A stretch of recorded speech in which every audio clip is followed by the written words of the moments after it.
اعوذ باللہ من الشیطان الرجیم بسم اللہ الرحمن الرحیم اللہم صلی علی سیدنا و مولانا محمد وعلی آل سیدنا و مولانا محمد وبارک وسلم وصلی علیہ۔ سامعین و ناظرین السلام علیکم ورحمۃ اللہ وبرکاتہ۔ آج ایک نئی ویڈیو کے ساتھ حاضر خدمت ہوں ابو ذر غفاری علوی۔ بحمد تعالیٰ سورہ مریم کی پہلی 6 آیات کا ترجمہ اور تفسیر اس سے پہلی ویڈیو میں ہم نے پڑھنے اور پڑھانے کی سعادت حاصل کی تھی، جس کی کہ ویڈیو آپ کو اسی چینل کے اوپر میسر ہے، آپ ملاحظہ فرما سکتے ہیں۔ تو آج ہم سورہ مریم کی آیت نمبر 7 کو پڑھنے کی سعادت حاصل کریں گے۔ یا زکریا انا نبشرک بغلام اسمہ یحییٰ لم نجعل له من قبل سمیہ۔ آئیے چلتے ہیں پہلے اس کے لفظی ترجمہ کی جانب۔ یا زکریا، اس میں یا حرف ندا ہے جس کا معنی ہے اے۔ زکریا یہ نامی اسم گرامی ہے حضرت زکریا علیہ السلام کا، تو اس پہلے مبارک کلمہ کا ترجمہ بنے گا اے زکریا۔ انا بے شک ہم نے، اس میں ان یہ حروف مشبہ بالفعل ہے، اور نون الف نا یہ جو ہے یہ ضمیر متصل متکلم ہے، اس کا معنی بنے گا بے شک ہم نے یا بے شک ہم۔ نبشرک تجھے بشارت دیتے ہیں، بغلام ایک لڑکے کی، اسمہ اس کا نام، یحییٰ ہوگا، لم نجعل نہیں بنایا ہم نے، لہو اس کا، من قبل اس سے پہلے یا اس سے قبل، سمیہ کوئی ہم نام۔ اسی آیہ مبارکہ کی مختصر سی گرامر کے لیے آپ کو لے چلتے ہیں اسکرین کی جانب۔ تو جی ہاں، یہ سورہ مریم کی آیت نمبر 7، اس کی مختصر سی عربی گرامر کے لیے آپ کے ساتھ اسکرین شیئر کرنا چاہتا ہوں۔ جس طرح پہلے میں نے عرض کیا، یا زکریا اس میں یا حرف ندا ہے اور زکریا منادہ ہے۔ انا اس میں ان حرف مشبہ بالفعل ہے، اور نا ضمیر جمع متکلم کی ہے، ملا کر پڑھیں گے تو ترجمہ بنے گا بے شک ہم نے۔ نبشرو کا، اس میں نبشرو فعل مضارع ہے، بشرا یبشرو تبشیرن کا معنی ہوتا ہے خوشخبری دینا، اور اس میں کا ضمیر جو ہے یہ واحد مذکر مخاطب کی ضمیر ہے اور ضمیر متصل ہے، جس کا معنی ہے آپ یا تم۔ بغلام اس میں با حرف جار ہے، غلام مجرور ہے۔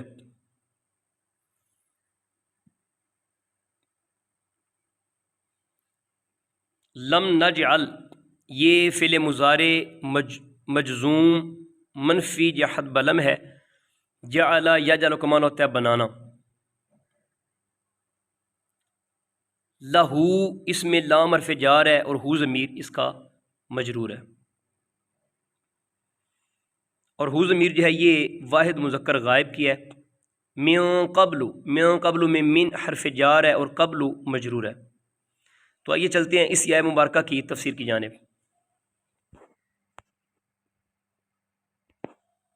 یا زکریا، اے زکریا علیہ السلام، انا نبشرک بے شک ہم تمہیں خوشخبری سناتے ہیں، بغلام اسمہ یحییٰ ایک لڑکے کی جس کا نام یحییٰ ہوگا، لم نجعل لہ اس سے پہلے ہم نے نہیں بنایا، من قبل اس سے پہلے، سمیہ اس کا کوئی ہم نام، یعنی بے شک اے زکریا بے شک ہم تمہیں ایک لڑکے کو خوشخبری دیتے ہیں جس کا نام یحییٰ ہوگا، اس سے پہلے ہم نے اس کا کوئی ہم نام نہیں بنایا۔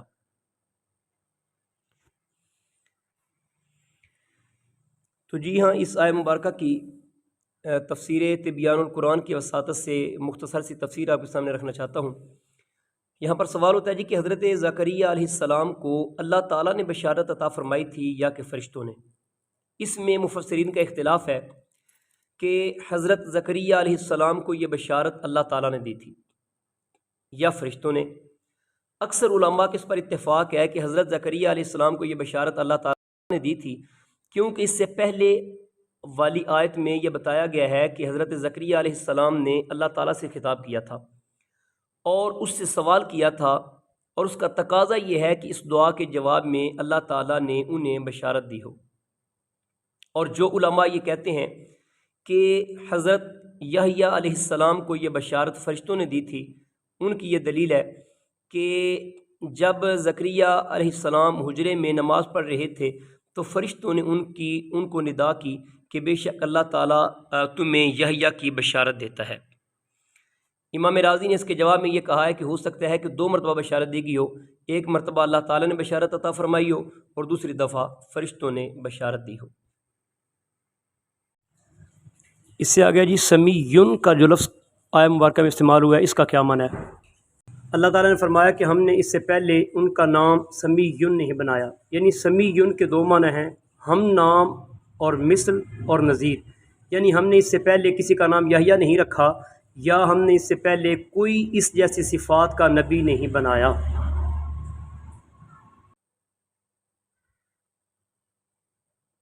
ہم نے اس سے پہلے کسی کا نام یحییٰ نہیں رکھا، یا ہم نے اس سے پہلے کوئی اس جیسی صفات کا نبی نہیں بنایا۔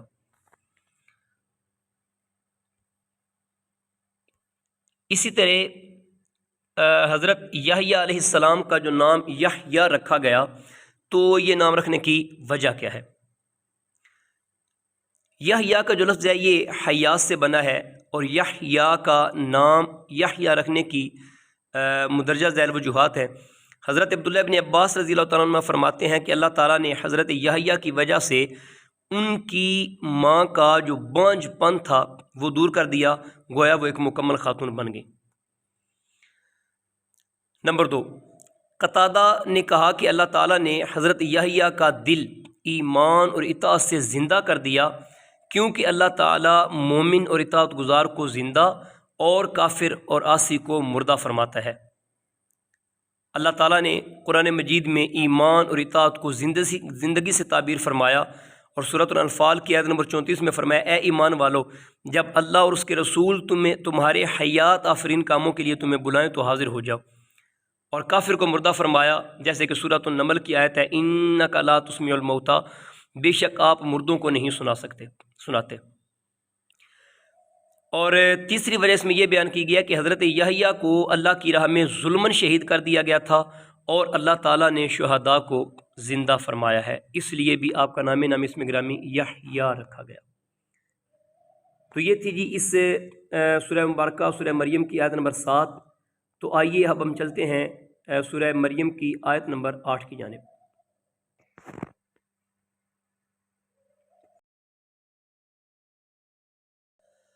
قال ربی انا یکون لی غلام وکانت امرأتی عاقرا وقد بلغت من الکبر عتیہ۔ اسی آیت نمبر 8 کا پہلے بامہرہ ترجمہ سماعت فرما لیں۔ زکریا علیہ السلام نے اللہ تعالیٰ کی بارگاہ میں عرض کیا، اے میرے رب، میرے ہاں لڑکا کیسے ہوگا جب کہ میری بیوی بانجھ اور میں بڑھاپے کی انتہا کو پہنچ چکا ہوں۔ تو آئیے اب ہم چلتے ہیں اس آیہ مبارکہ کے لفظی ترجمہ اور تفسیر کی جانب۔ قال یہ فعل ہے، فعل ماضی ہے، جس کا معنی ہے جی اس نے کہا، ربی اے میرے رب، انا کیسے، یکون ہوگا، لی غلام میرے لیے ایک لڑکا، وکانت جب کہ وہ ہے، امراتی میری بیوی، عاقرن بانجھ، وقد بلغت اور میں پہنچ چکا ہوں، من جس کا معنی ہے سے یا کی، الکباری بڑھاپا، عتی یا انتہائی حد۔ تو ترجمہ کیا بنے گا کہ زکریا علیہ السلام نے اللہ کے حضور ناز میں عرض کی، اے میرے رب، میرے ہاں کیسے لڑکا ہوگا جب کہ میری اہلیہ بانجھ ہے اور میں بڑھاپے کی وجہ سے انتہائی کمزور ہو چکا ہوں۔ آئیے اسی آیہ مبارکہ کی تفسیر دیکھنے کی سعادت حاصل کرتے ہیں۔ حضرت زکریا علیہ السلام کے اس سوال کی توجیہ کہ میرے ہاں لڑکا کیسے پیدا ہوگا، اس کی کیا وجہ ہے؟ اور دوسرا، یہاں پر جو غلام کا معنی ہے وہ انسان جو مذکر ہو اور اس میں ابتداءً جماع کی شہوت پیدا ہوئی ہو، اور عطیہ کا جو معنی ہے وہ شخص جس کا جسم طویل بڑھاپے کی وجہ سے سوکھ گیا ہو، یعنی ہڈیاں بھی سوکھ چکی ہوں، کمزوری اس انتہا کو پہنچ چکی ہو۔ اس مقام پر یہ سوال ہے کہ حضرت زکریا علیہ السلام نے خود لڑکے کا اللہ تعالیٰ سے سوال کیا تھا، پھر جب اللہ تعالیٰ نے ان کی دعا قبول کر لی تو پھر انہوں نے اس پر تعجب کا اظہار کیوں کیا کہ میرے ہاں لڑکا کیسے ہوگا جب کہ میں بہت بوڑھا ہوں اور میری بیوی بانجھ ہے؟ تو اس کا جواب یہ ہے کہ انہوں نے تعجب کا اظہار نہیں کیا تھا، بلکہ یہ جاننا چاہا تھا کہ ان کے ہاں بیٹا کیسے پیدا ہوگا۔ آیا وہ میاں بیوی اسی طرح بڑھاپے کے حال میں ہوں گے اور ان کے ہاں بیٹا ہوگا، یا اللہ تعالیٰ ان کے جسموں کو توانا اور مضبوط بنا دے گا اور ان کی بیوی سے بانجھ پن کے مرض کو زائل فرما دے گا، پھر ان کے ہاں بیٹا پیدا ہوگا۔ تو قرآن مجید کی ایک آیت سے معلوم ہوتا ہے کہ اللہ تعالیٰ ان کی کمزوری اور ان کی بیوی سے بانجھ پن کو دور کر کے ان کو بیٹا عطا فرمائے گا۔ فَاسْتَجَبْنَا لَهُ وَوَهَبْنَا لَهُ يَحْيَىٰ وَأَصْلَحْنَا لَهُ زَوْجَهُ۔ سورۃ الانبیاء کی آیت نمبر 90 میں، پس ہم نے اس کی دعا کو قبول کیا اور اس کو یحییٰ عطا فرمایا اور ہم نے اس کی بیوی کو تندرست فرما دیا۔ تو اس سے معلوم ہوا کہ حضرت زکریا علیہ السلام نے یہ جاننے کے لیے سوال کیا تھا کہ کس حال میں ان کے لیے بیٹا ہوگا، اور اللہ تعالیٰ نے ان کے بڑھاپے کے عوارض کو دور فرما کر اور ان کی بیوی کے مرض کو دور فرما کر ان کے ہاں بیٹا پیدا فرمایا۔ اور حضرت زکریا علیہ السلام کے سوال کرنے کی یہ وجہ نہیں تھی کہ ان کو اللہ تعالیٰ کی قدرت پر شک تھا یا ان کو اس پر تعجب تھا کہ ان کے ہاں بیٹا کیسے ہوگا۔ اس کا دوسرا جواب یہ ہے کہ جب اچانک حضرت زکریا علیہ السلام کو معلوم ہوا کہ اللہ تعالیٰ نے ان کی دعا قبول کر لی ہے تو شدت فرح یعنی خوشی کی انتہا کی وجہ سے وہ غور و فکر نہ کر سکے کہ اللہ تعالیٰ تو ہر چیز پر قادر ہے، اور جب وہ ان کو عدم سے وجود میں لا چکا ہے تو ان دونوں سے بیٹا پیدا کرنا کیا مشکل ہے۔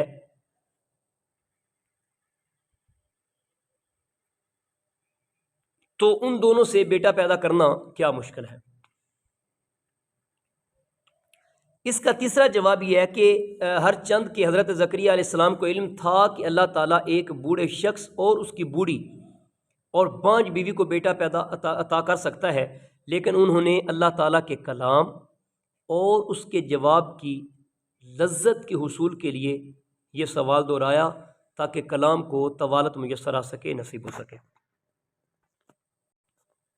تو آئیے چلتے ہیں آیت نمبر 9 کی جانب۔ قال کذالک قال ربک هو علی ہین وقد خلقتک من قبل ولم تک شیئا۔ تو حضرت زکریا علیہ السلام کی التجا کے جواب میں اللہ تعالیٰ نے فرمایا، ایسا ہی ہوگا، تمہارے رب نے فرمایا کہ یہ میرے لیے آسان ہے، اور میں یقیناً اس سے پہلے تمہیں بھی پیدا کر چکا ہوں جب کہ تم کچھ نہ تھے۔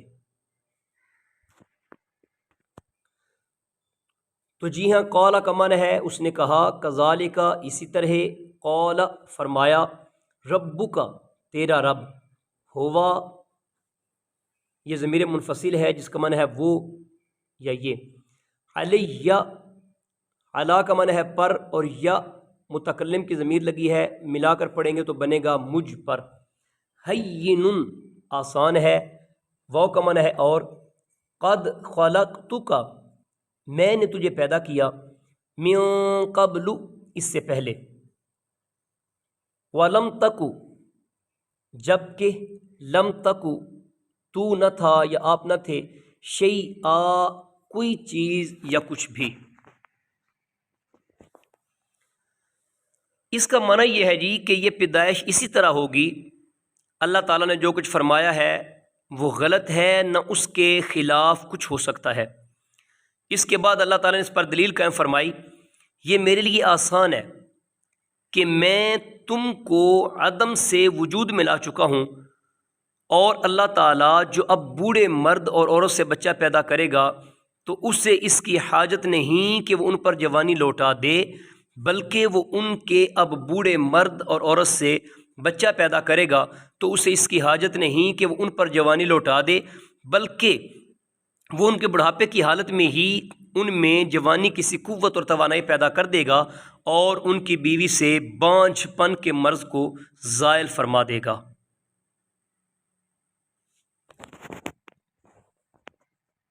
آئیے چلتے ہیں اسی آیہ مبارکہ کی مختصر سی گرامر کی جانب۔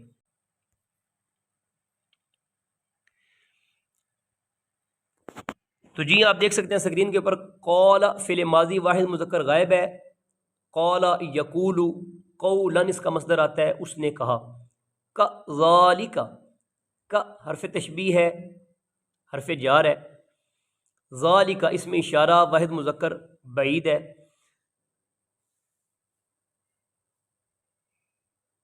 اسی طرح جی ہوا ضمیر منفصلہ واحد مذکر غائب کی ضمیر ہے جس کا معنی ہے وہ، علیہ جیسے پہلے آپ کو بتایا اعلیٰ حرف جار ہے جس کا معنی ہے پر، اور اس میں یا مجرور بھی ہے، ضمیر واحد متکلم ہے یعنی مجھ پر، ہینن یہ ہونن سے صفت مشبہ ہے یعنی بہت آسان، واو حرف عطف ہے، اور قد کلمہ تحقیق ہے، خلقتک اب اس میں آپ دیکھ سکتے ہیں جو خلقتو ہے یہ فعل ماضی واحد متکلم ہے، خلق یخلق خلقا اس کا معنی ہے پیدا کرنا، اور خلقت میں پیدا کر چکا ہوں یا میں نے پیدا کیا، کا اس میں ضمیر واحد مذکر مخاطب ہے یعنی تجھے یا آپ کو، من قبل من حرف جار ہے، قبل مجرور ہے، واو حالیہ ہے اور جس کا معنی بنتا ہے حالانکہ، لم تکو اصل میں تھا تکون، لم کی وجہ سے نون اعرابی اور واو حذف ہے تو بن گیا تکو، فعل ناقص مضارع منفی جہت بلم واحد مذکر حاضر، اس کا جو مصدر چلتا ہے جی وہ کان یکون کونن، اس سے اگلا مبارک کلمہ ہے جی شیئن اس میں نکرہ یعنی کوئی شے۔ مبارکہ کے حاشیہ میں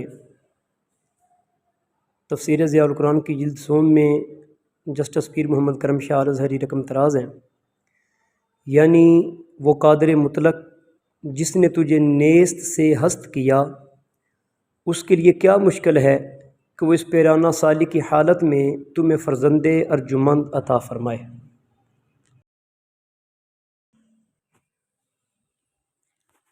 اس سے آگے جی آیت نمبر 10، قال رب اجعل لی آیۃ، قال آیتک اللہ تکلم الناس ثلاث لیال سویہ۔ زکریا علیہ السلام نے عرض کی، اے میرے رب میرے لیے کوئی نشانی مقرر فرما۔ اللہ تعالیٰ نے فرمایا تمہاری نشانی یہ ہے کہ تم لوگوں سے کلام نہ کر سکو گے مسلسل 3 رات تک تندرست ہونے کے باوجود۔ آئیے چلتے ہیں اسی آیہ مبارکہ کے لفظی ترجمہ کی جانب۔ تو جی ہاں، قالا کا جس طرح آپ پہلے معنی پڑھ چکے ہیں، لفظی معنی ہے جی اس نے کہا، ربی اے میرے رب، اجعل رب اجعل بنا دے کر دے لی میرے لیے آیتن کوئی نشانی، قالا تو اللہ تعالیٰ نے فرمایا آیتک تیری نشانی یہ ہے اللہ تکلم الناس کہ تو نہ بات کرے گا لوگوں سے ثلاثہ 3 لیال راتیں سویا اس حال میں کہ آپ ٹھیک اور تندرست ہوں گے۔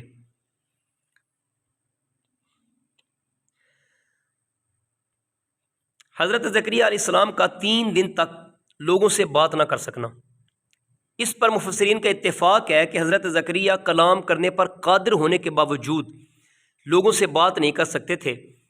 اس طرح یہ اللہ کی طرف سے نشانی اور آپ کا معجزہ ہو گیا۔ اگر آپ مطلقاً کلام کرنے پر قادر نہ ہوتے تو یہ وہم ہوتا کہ آپ کو کوئی مرض لاحق ہو گیا ہے جس کی وجہ سے آپ بات نہیں کر سکتے، جبکہ آپ تو اللہ تعالیٰ کا ذکر کرتے تھے، نماز پڑھتے پڑھاتے تھے اور تورات کی تلاوت فرماتے تھے، لیکن جب لوگوں سے بالمشافہ بات کرنے کی باری آتی تو آپ بات نہیں کر سکتے تھے، ان سے اشاروں کے ساتھ بات کرتے یا ان کو لکھ کر کلام بھیج دیا کرتے، اور یہ 3 دن آپ علیہ الصلاۃ والسلام کے اوپر یہ کیفیت طاری رہی، جس کی وساطت سے آپ علیہ السلام پر یہ بات آشکار ہوئی کہ اللہ تعالیٰ نے جو مبارک وعدہ فرمایا تھا وہ پایہ تکمیل کو پہنچنے کے قریب ہے۔ جی آپ اس کی مختصر سی گرامر بھی دیکھ لیں۔ قال فعل ماضی واحد مذکر غائب ہے، یہ ہم پہلے ذکر کر چکے ہیں۔ ربی اصل میں تھا یا ربی، یا حرف ندا ہے، محذوف ہے، ربی منادہ ہے، اور ربی مضاف یا ضمیر متکلم کی مضاف الیہ ہے۔ اجعل، اجعل یہ فعل امر بمعنی دعا ہے کہ اے میرے رب بنا دے۔ جعل یجعل جعلن جس کا معنی ہوتا ہے بنانا، مقرر کرنا۔ لی اس میں لام حرف جار ہے، یا ضمیر واحد متکلم کی ہے، میرے لیے۔ آیتن کوئی نشانی، اس کی جمع ہے جی آیتن کا جو لفظ ہے یہ واحد ہے، اس کی جمع ہے آیاتن۔ قال آیتک اللہ تکلم الناس، اس میں اللہ جو ہے یہ ان مصدریہ نصبہ ہے اور لا نافیہ ہے۔ تکلم یہ فعل مضارع منصوب واحد مذکر حاضر ہے، کلم یکلم تکلیما کا معنی ہوتا ہے جی کلام کرنا۔ ثلاثہ اس میں عدد ہے، مونس کے لیے آتا ہے۔ لیال جمع کا صیغہ ہے، راتیں جس کا واحد ہے لیل۔ سویاً جو مقدار اور کیفیت دونوں حیثیت سے افراد اور تفریق سے محفوظ ہو، یعنی آپ تندرست ہوں گے، بھلے چنگے ہوں گے، اچھے ہوں گے۔ تو یہاں تک جی ہم نے سورہ مریم کی آیت نمبر 7، 8، 9 اور 10 اس کا ترجمہ اور تفسیر پڑھنے کی سعادت حاصل کی۔ انشاءاللہ عزیز یہ خیر کا سلسلہ جاری و ساری رہے گا۔ اگر ابھی تک آپ نے چینل کو سبسکرائب نہیں کیا تو چینل کو سبسکرائب کریں، بیل آئیکن کو پریس کریں، اور حصول علم کی نیت سے ان ویڈیوز کو ضرور دیکھیں اور دوسرے اپنے دوستوں تک پہنچانے کی سعادت حاصل کریں۔ انشاءاللہ عزیز اگلی ویڈیو میں سورہ مریم کے پہلے رکوع کی جو اگلی 5 آیات ہیں انشاءاللہ کوشش کریں گے کہ ان مکمل 5 آیات کی ترجمہ و تفسیر کے ساتھ حاضر خدمت ہوں۔ تب تک کے لیے اجازت چاہتا ہوں۔